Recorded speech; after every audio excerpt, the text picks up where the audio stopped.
యశోద ఆసుపత్రిలో చికిత్స పొందుతున్న గోరక్ష దళ్ సభ్యుడు ప్రశాంత్ సింగ్ ను ఎంపీ ధర్మపురి అరవింద్ ఎమ్మెల్యే ఏలేటి మహేశ్వర్ రెడ్డిలు పరామర్శించారు. ఇక ఆ తర్వాత వారు మాట్లాడుతూ ఈ ఘటనపై కాంగ్రెస్ ప్రభుత్వం ఇప్పటి వరకు ఎందుకు స్పందించలేదని ప్రశ్నించారు. మజ్లీస్ అండదండలతో రౌడీ షీటర్లు రెచ్చిపోతుంటే ప్రభుత్వం ఏం చేస్తోందని అన్నారు. ఇప్పటికైనా ప్రభుత్వం స్పందించి హిందువుల మీద జరుగుతున్న దాడులపై చర్యలు తీసుకోవాలని వారు డిమాండ్ చేశారు. ఈ రోజు జరుగుతున్నటువంటి దాడుల్ని మీరు చూస్తుంటే కేవలం మజ్లిస్ అండదండలతో ఈరోజు రాష్ట్ర ప్రభుత్వం విర్రవీగుతున్నది.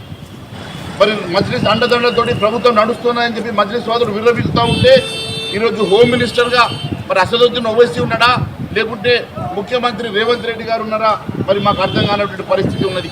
కేవలం అసదుద్దీన్ ఓవైసీ అడుగుజాడల్లో కను చూపుల్లోనే ఈరోజు ఈ రాష్ట్ర ప్రభుత్వంలో లా అండ్ ఆర్డర్ నడుస్తూ ఉన్నది తప్ప ఈరోజు ముఖ్యమంత్రి గారు కనీసం సమీక్ష చేసేటువంటి సమయం కూడా కేటాయిస్తలేడు. మరి ఇన్ని రకాల అరాచకాలు జరుగుతున్నా, ఇన్ని రకాలుగా దాడులు జరుగుతున్నా, హైందవుల మీద జరుగుతున్నటువంటి దాడులను కనీసం మరి ఖండించినటువంటి ముఖ్యమంత్రి గారు చిన్న చిన్న అంశాల్లో మరి అతిగా స్పందించేటువంటి ముఖ్యమంత్రి గారు ఇంత పెద్ద ఎత్తున దాడులు జరుగుతున్నా ఎందుకు స్పందిస్తలేరో మరి ప్రభుత్వం ఈరోజు ప్రజలకు తెలియజేయాల్సిన అవసరం ఉన్నది.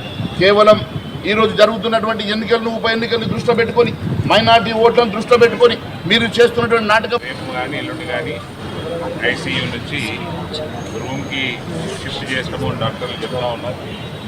ఆ తర్వాత 2 రోజులు ఉదయం నడిపించి మితక్రియలు చేసినాక ఇంటికి కూడా పంపించేస్తాము. మా అంటే 4-5 రోజులు తెలియజేయడం జరిగింది డాక్టర్స్. ఇది ఓవరాల్ ప్రక్రియ చూస్తూ ఉంటే నిన్నగాక మొన్న నిజామాబాద్లో ఈ కాంగ్రెస్ ప్రభుత్వం కానీ టీఆర్ఎస్ ప్రభుత్వం ఇటువంటి ప్రభుత్వాలు ఉన్నప్పుడు ఈ ఎంఐఎం, ఈ గూండాలు వీళ్ళందరికీ విచ్చలవిడితనం ఎక్కువైపోయింది. నెత్తికెక్కి కూర్చుంటూ ఉన్నారు, పోలీసులను చంపేస్తూ ఉన్నారు. పోలీసులకి కనీస జ్ఞానం ఉండాలి. ఒక పోలీస్ కానిస్టేబుల్ చంపేసింది నిన్న కాకుండా మళ్ళీ ఇవాళ దొంగ అలిగేషన్లు పెడతా ఉంటారు. సోను సింగ్ ఈయన ఎక్స్టార్షన్ చేస్తున్నాడు. నేను చెప్తా ఉన్నా రాచకొండ సిపికి, ఇది రేవంత్ రెడ్డి కాదు, ఎక్స్టార్షన్ అలవాటు లేదు. ఇది గోరక్షకులు ఎక్స్టార్షన్ చేయరు, ఈ పిల్లగాడు అసలు చేయడు.